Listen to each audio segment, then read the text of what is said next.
হরে কৃষ্ণ। রাধে রাধে বন্ধুরা, কেমন আছো সবাই? আশা করছি সকলেই খুব ভালো আছো। অভাগীর জীবনযাপনে তোমাদের সকলকে স্বাগতম জানিয়ে আজকের একটা নতুন ভিডিও নিয়ে আমি চলে এসেছি। তো দেখতে পাচ্ছ ছাতা মাথায় দিয়ে বার হয়েছি। একটু ভালো গরম ফেলেছে এই কয়দিন, কিন্তু দেখা যাচ্ছে মানে বৃষ্টি হয়েছে যেহেতু, তো সেই জন্য রোদ্দুরটা কিন্তু এখন ভালোই চড়া দিচ্ছে।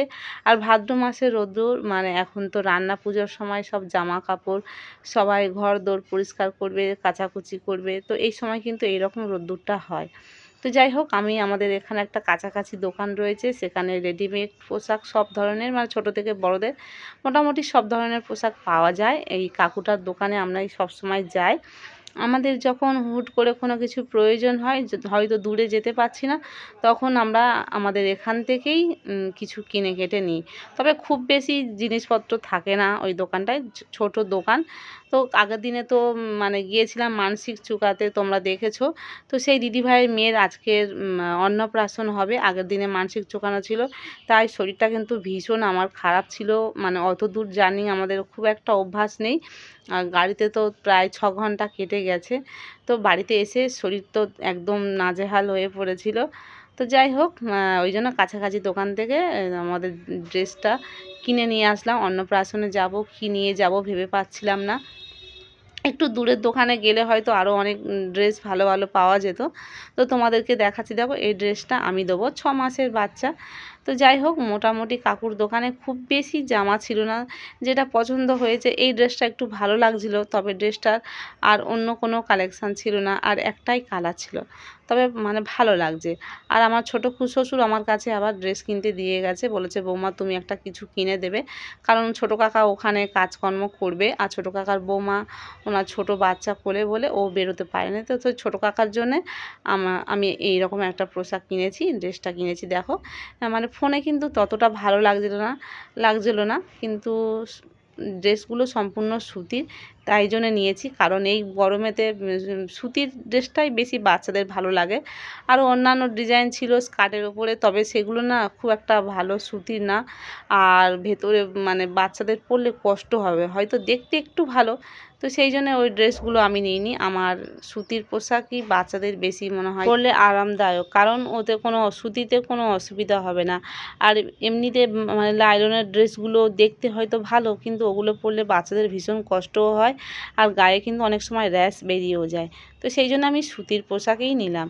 তবে হ্যাঁ, ইচ্ছা ছিল একটু রূপোর কোনো কিছু হয়তো গয়নাটা দেওয়ার, কিন্তু পেরে উঠতে পারলাম না, কারণ হয়ে ওঠেনি। তো যাই হোক, ছোট বাচ্চার অনেকেই গয়না দেবে, তো আমি একটা এই ড্রেসটা দিলাম, আমার ভীষণ পছন্দ হয়েছে।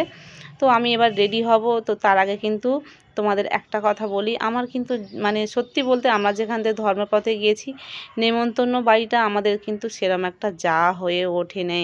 মানে এই প্রায় বছর দুয়েক হচ্ছে আমাদের, মানে বছর তিনেক মতন হচ্ছে আমাদের কোনো নেমন্তন্ন বাড়ি আমাদের যাওয়া হয় না। কারণ কি বলো তো, যেহেতু আমরা নিরামিষ খাচ্ছি, আর সত্যি আমরা ও পাড়াতে থাকি না বলে আমাদের সেরকম একটা নেমন্তন্নও আসে না আমাদের। তোমাদের তো বলেছি আমরা যেখানে থাকি, মানে এখন যেখানে দেখতে পাচ্ছ এখানে সবাই কিন্তু আশেপাশে সবাই ধনী ব্যক্তিরা, তো এরা কিন্তু কেউ কারোর সঙ্গে তেমন একটা মেশে না।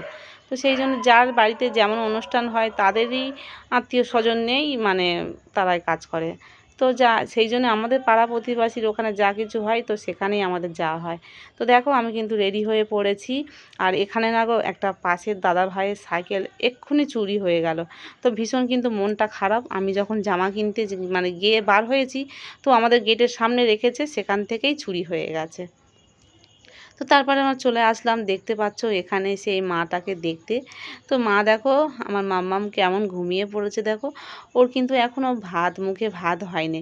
তো সবাই মিলে কিন্তু তুলছে, এখানে টানাটানি করে তুলছে, কিন্তু কিছুতেই ঘুম ভাঙছে না। তো কি কিউট বাচ্চা দেখো, মানে সবাই কত হুড়োহুড়ি পাকড়াপাকড়ি করছে, আর সবাই চাইছে যাতে একটু ঘুমটা ভাঙে, কিন্তু কি মানে কতজন মিলে দেখো সবাই ঘুম ভাঙাতে চাইছে, কিন্তু তার কিছুতেই ঘুম ভাঙছে না। তো এদিকে কিন্তু বাইরে খাওয়া দাওয়া মানে চলছে। তো ওর তো এখনও ভাত হয়নি, তো সেই জন্যে তো সবাই অপেক্ষা করছে বাচ্চাটার মুখে ভাত হবে। তবে মুখে ভাত বলতে গেলে ওর হচ্ছে ধরন্তরী, আমাদের এখানে ধরন্তরী মায়ের প্রসাদ মুখে দেবে। ওর আলাদা করে বাড়িতে কোনো কিছু করেনি, কারণ দিদির অনেক দিনের পরে বাচ্চাটা হয়েছে, তাই ওদের কিন্তু ভাত নেই, সবার ভাত থাকে না, তো সেই জন্য ঠাকুরবাড়ির প্রসাদ এনে দেবে। তো সেই প্রসাদ এখন রেডি করেছে, কিন্তু ওই যে মানে সে ঘুমিয়ে এখানে একদম হয়ে পড়েছে। আর এই দেখো অনেক পরে কিন্তু ঘুমটা ভাঙলো, তোমরা দেখো তো, দেখেছো ওর মামার কিন্তু কোলে বসে রয়েছে। আর এই দিকে দেখো সবাই একটু মাটি দিয়েছে, পয়সা দিয়েছে, বই দিয়েছে, পেন কলম মানে এইসব দিয়েছে, মানে যেটা আর কি দেয়, যে কোনটার দিকে ওর আকর্ষণটা হয়, মানে বড় হয়ে ও কেমনটা হবে। তো যাই হোক, সবাই তো লক্ষ্য করছে যে ও কোনটা ধরে। আর এই দেখো প্রথমে কিন্তু বইয়ে হাত দিয়েছিল, তো সবাই ভেবেছে যে ও পড়াশোনায় খুব ভালো হবে, তারপরে দেখা গেল যে না, টাকাটা কিন্তু তুলে নিয়েছে, দেখো জাপটে হাতে করে ধরে নিয়েছে। তো সবাই তো খুব হাসাহাসি করছে। তো লাস্টে সব কিছু হওয়ার পরে ওকে ওর মামা গালে ভাত দিল, সব রকম যা যা ঠাকুরবাড়ির প্রসাদ যা যা ছিল সেগুলো সব মিলিয়েই দিচ্ছিল। আর কেমনভাবে দেখো ওর মামার হাত চুষছে। তো সব কিছু হয়ে যাওয়ার পরে কিন্তু আমাদের একটাই মানে আক্ষেপ, আমরা যেখানে যাই, যেখানে আমাদের নিমন্ত্রণ পড়বে, কিন্তু সব জায়গায় কিন্তু আমিষ রান্না হবে। আর আমরা তো আমিষ রান্না খাই না, মানে মাছ মাংস আমরা কোনোটাই খাবো না। তো সেই জন্যে ওই দিদিরা আমাদের জন্য মিষ্টি রেখেছিল।